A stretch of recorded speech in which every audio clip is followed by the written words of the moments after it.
খলিলুর রহমান সাহেব কোন রাজপথে মিছিলে ছিলেন?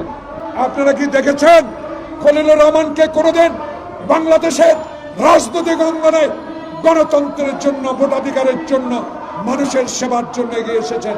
নিরাপত্তা উপদেষ্টা এবং আর দুইজন ছাত্র উপদেষ্টা যাদের কারণে এই সরকারের নিরপেক্ষতা ক্ষুণ্ণ হচ্ছে, তাদেরকে বাদ দেওয়ার জন্য আমরা আজকেও লিখিত বক্তব্য আমরা দিয়েছি, মুখেও বলেছি।